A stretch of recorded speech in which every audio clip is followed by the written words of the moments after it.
Howdy folks, how you going? Just going to throw together a bit of a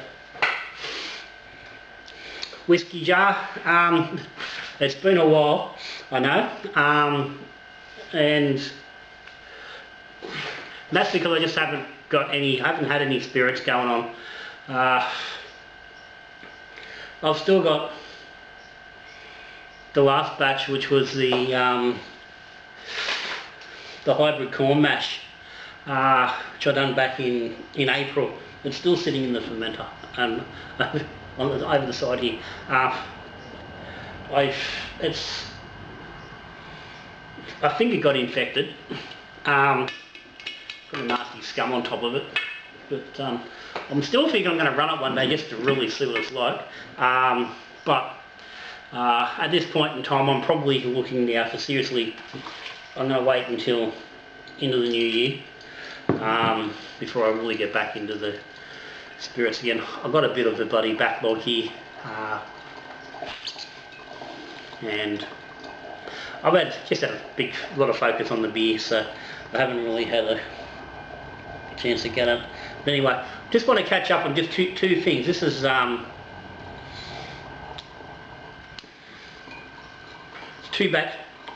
it's not two batches, it's one batch and a mix.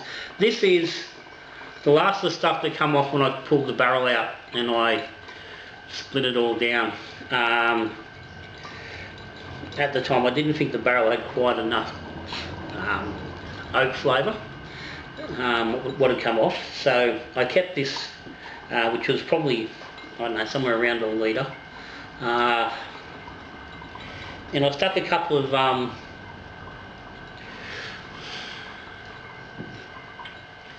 chunks in there. I'm not exactly sure what they are. I haven't written down anywhere even what they were. It was just rolling for the hell of it. So this was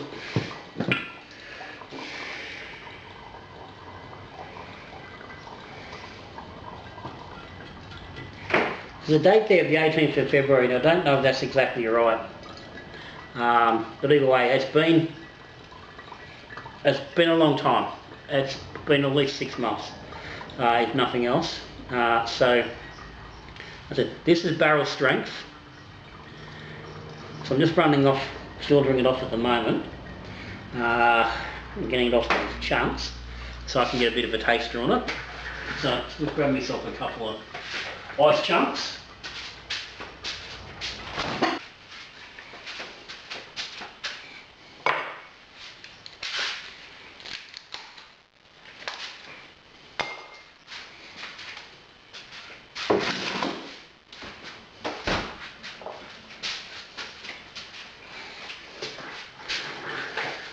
Yeah, so I just want to have a bit of a go at how this has come up. I said I don't keep a lot of barrel aged stuff on here, for drinking. I tend to cut it back. I cut most of my stuff to sort of 42%. I like it around that 42% range. I'll normally cut some to 47, 50. But I don't normally have too much above it. I'll normally have one bottle here that might be, I think there's one bottle over there of the calf strength. That might give me a hint on the age. Just give me a second, grab that.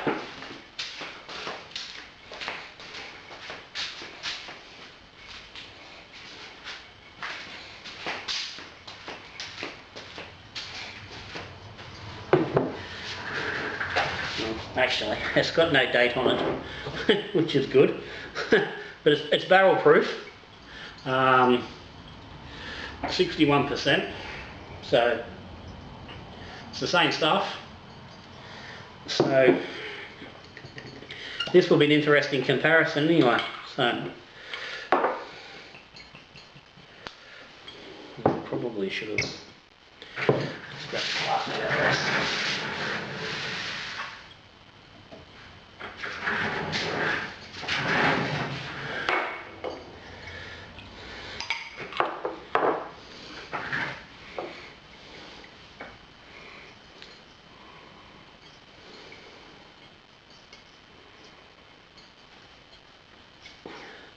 got some real nice nose. Nice rich, deep rich caramel and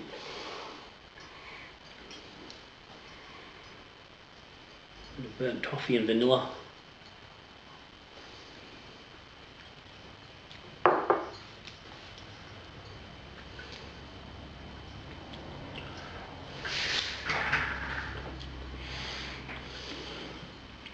It's got some nice character. Initially it's got a bitey feel, like it's about to really rip your mouth off, like it's going to be really prickly and nasty. But then the spirit comes through quite smooth as you're swallowing it.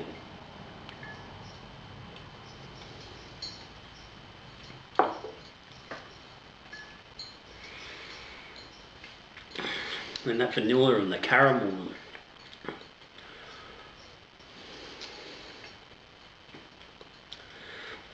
Touch of raisin sort of comes through and just runs through the middle of the palate really nice. And there's no burn. It's really, it's almost contradictory because it doesn't give you the finish that it says it's going to. Now the mouth is staying very alive, you know what's going on, you know you're having a high proof alcohol. It's not burning, there's a sensation of heat, but it's not burning. You can feel it trickling its way down, but again, it's not burning, it's just that warmth and heating up as it goes.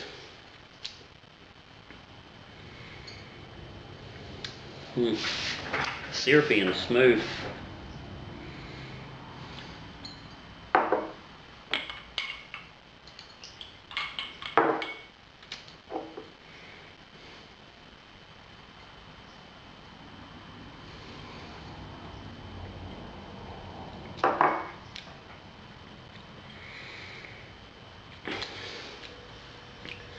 A bit of ice and a touch of water takes that initial spiking heat off it.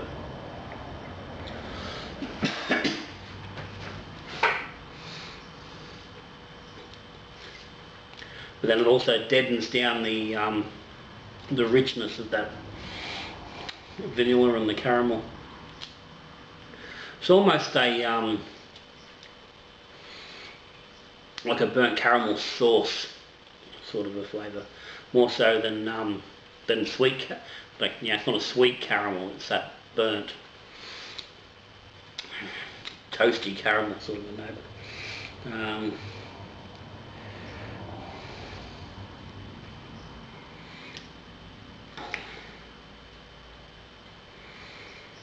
The oaks actually tastes not too bad there, so I don't know why I was concerned about getting the oak on it, but that's where I've gone. So we're nearly done there. We'll get this off in a sec. It's fairly deep red, but I think it's going to be considerably darker.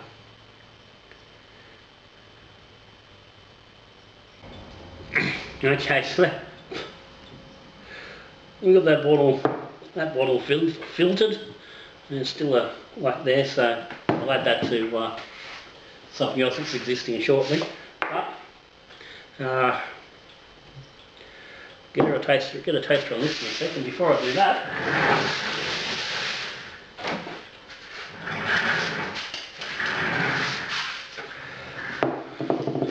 I've got another bottle, summer batch running, filtering.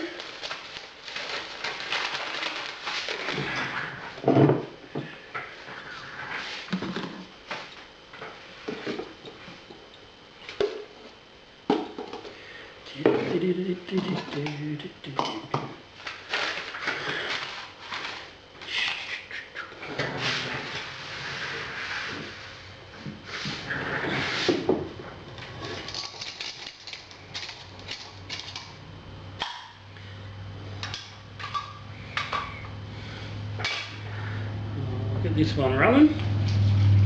I'll chat about this in a minute. What's going on with this one? Get on the move.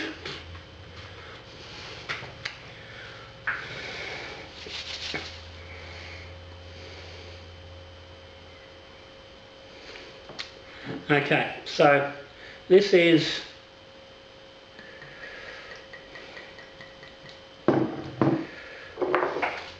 same as what we've just drunk, the barrel aged, which has now been on oak, as I said, for another 6 months. So it's quite a bit darker, which is to be expected. It's got a lot more oak sitting in there. Oh, the nose is just intense.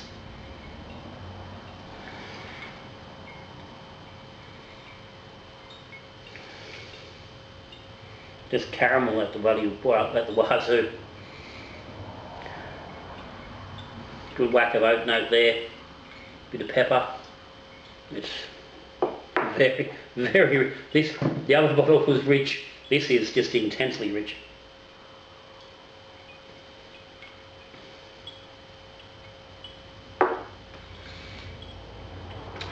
Oh, far out.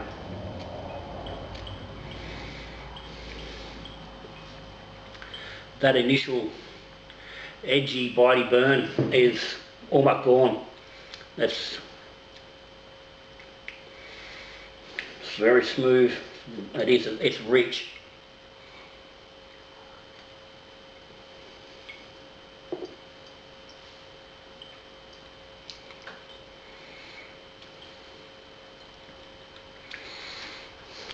It's the same sort of flavours, just amplified.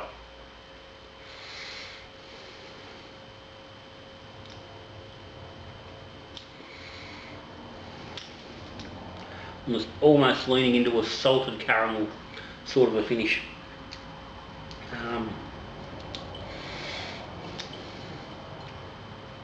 So a lot of oak on the back end, on the tongue, in the finish, a lot of oak. It's not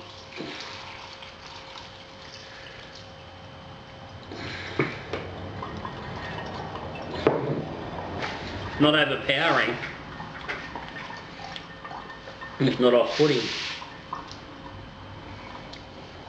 but it's adding some just dryness on the tongue, on the finish.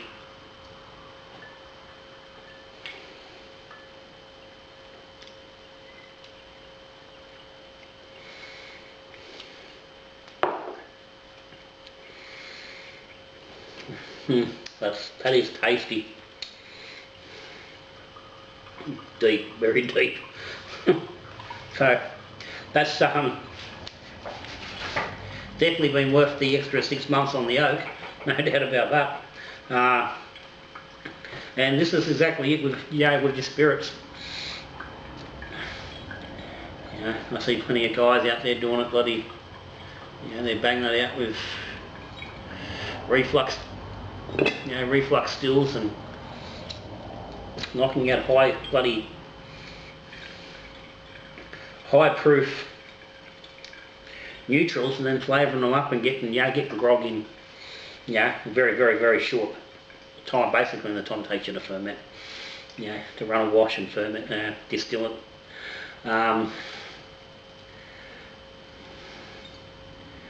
But well, this just shows that, I mean, everything I've done, it shows that taking the time and letting stuff age, whether it's just on oak or in barrels, just makes a better product. It just gets you a better result at the end of the day. I mean, it shouldn't be a surprise to anyone. Commercial stuff takes years and years of sitting in barrels and in fucking in warehouses, for it to develop its age and its flavour and its character and whatnot.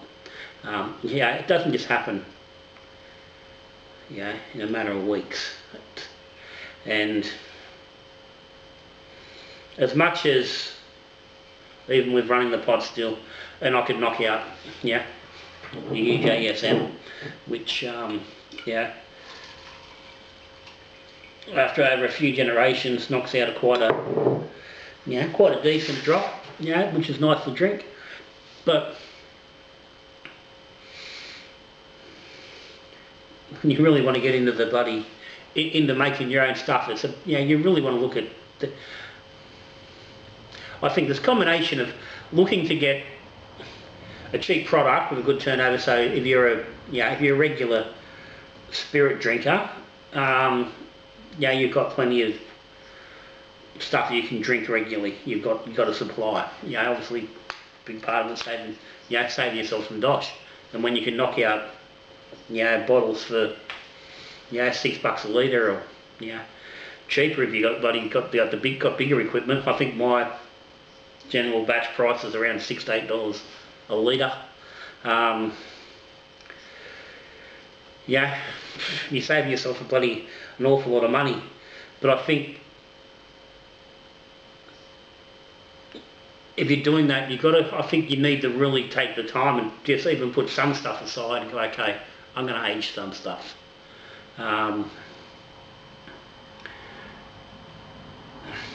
Just to see the difference and experience, bigger stuff, more flavour, more intensity, for yourself out of your own product.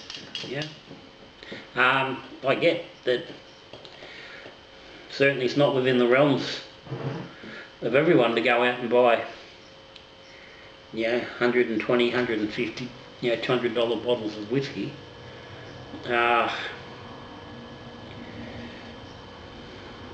For drinking, but you can take your time, and at no extra cost to yourself. This costs this now is probably aged on oak for probably 2 years. No, it wouldn't be 2 years. 40 might be 16 months. He was in the barrel originally for about 9 months. It's been another 6.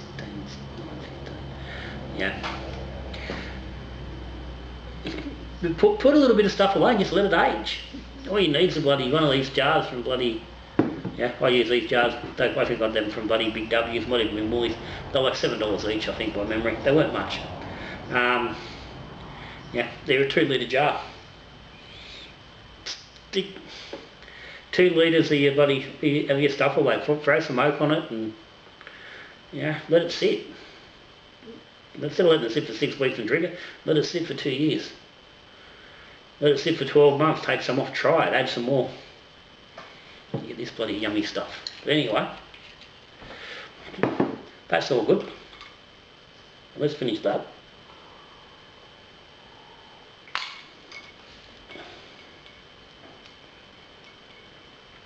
As that isosol on that, and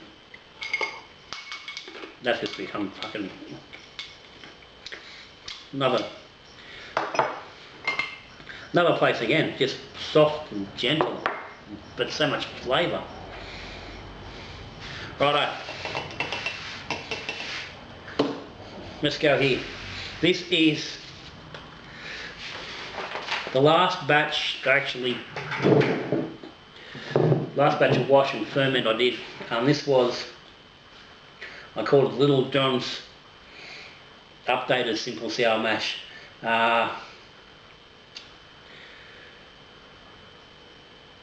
And this is where I'm pretty sure there's a video on this.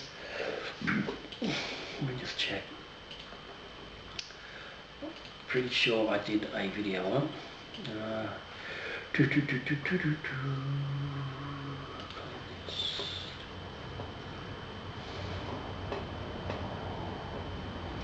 Yes, there is a video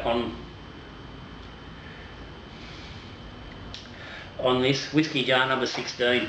And this is what led me into the other batch. This will lead into more stuff next year.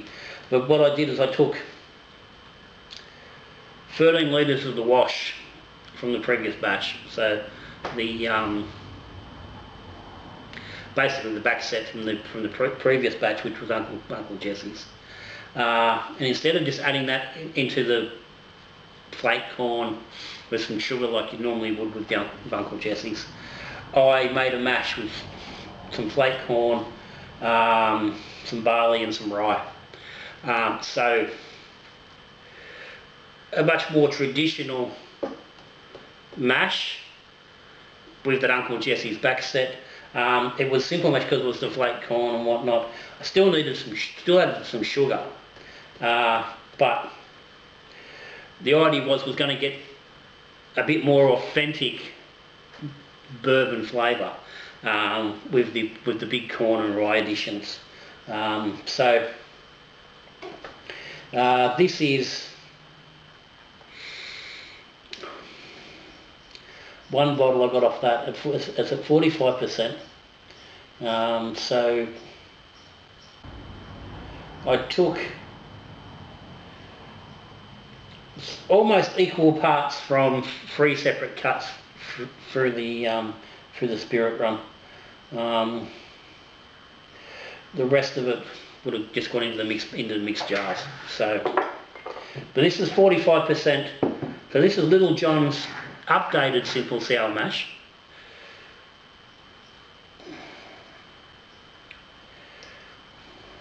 And as you can see, it's a nice, lovely, typical, good bourbon colour. Got a very sweet nose.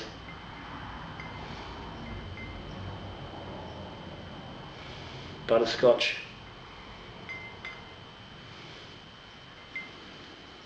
Honey, a little bit of cinnamon. It's got a lot of nose going, a lot of aroma there.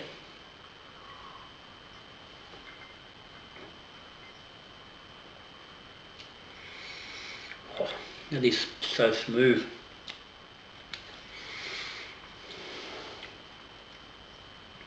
It's nice little alcohol burn around the fringes, but through the middle it's just sweet.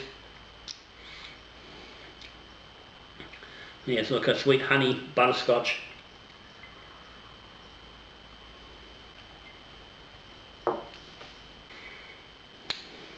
Touch of apple, sort of really faint in the back end, but that's really clean and nice. It's got that very sweet bourbon flavour. You could even fucking say it's tending a little bit to being a little bit too sweet. But like I said, that's 45%.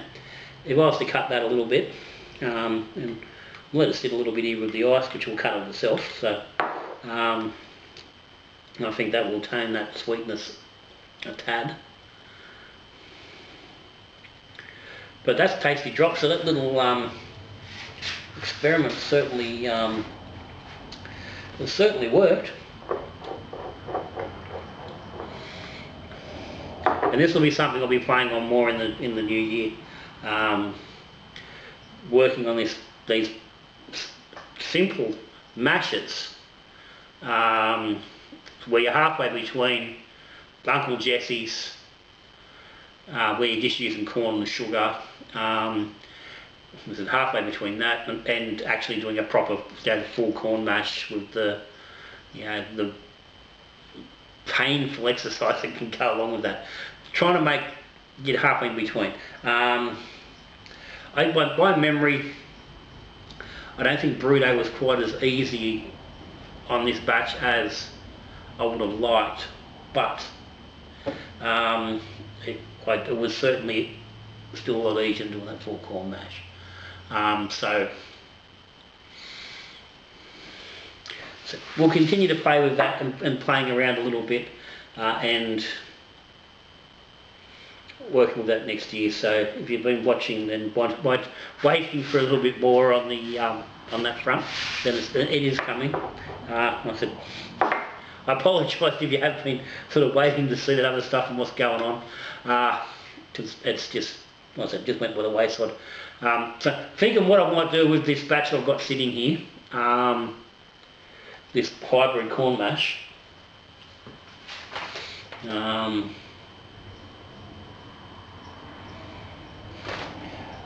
basically what I've done with that, I'm pretty sure, yeah, there's a video on that, number 19, the hybrid corn mash, when I did the mash. So you can go back and have a look at that. But basically it's taking the simplicity of the LJUSSM with the corn, and just using cracked corn in the fermenter, and then doing a mash with the barley and the rye, then adding that into the corn. So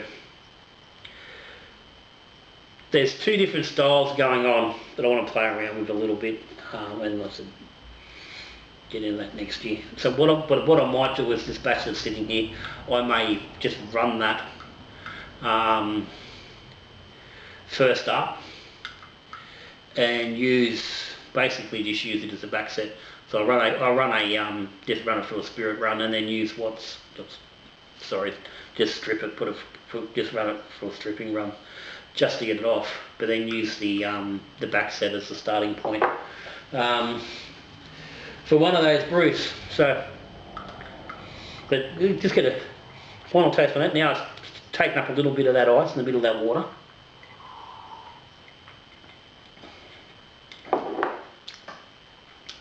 Okay, that has toned down that very intense sweetness a little bit. Still sweet.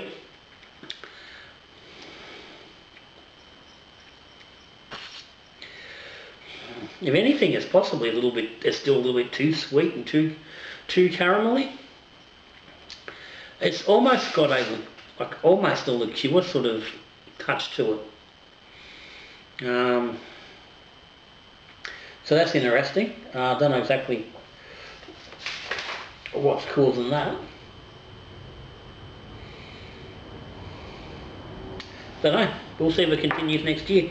But yeah, nothing wrong with it, and it's very drinkable.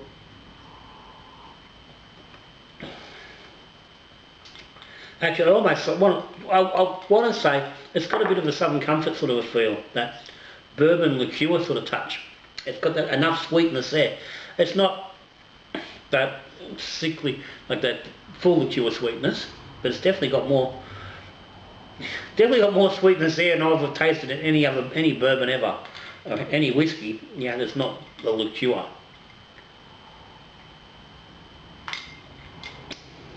But very, very bloody drinkable. So I'm not going to go wrong with that, that's for sure. So anyway, guys, that's Whisky Jar number 21.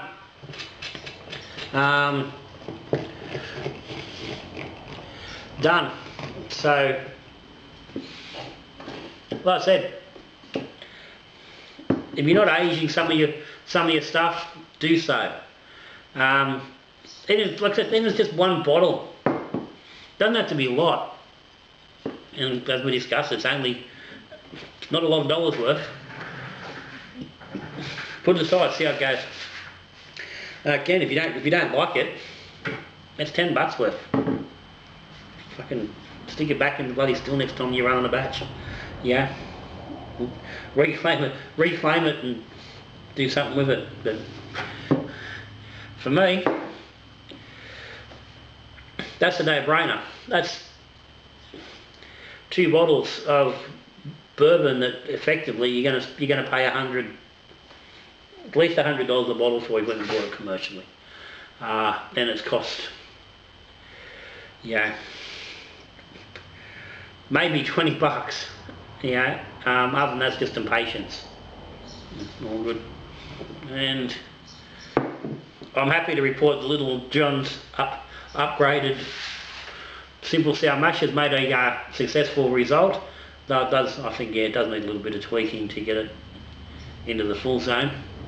But nothing wrong with it, how it's come out. But anyway, guys, that's me. I'm out of here. I'm done. It's currently the 10th of December. You're probably not going to get this video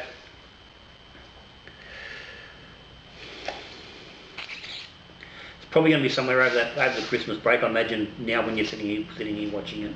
But anyway, just so there's a little bit of context.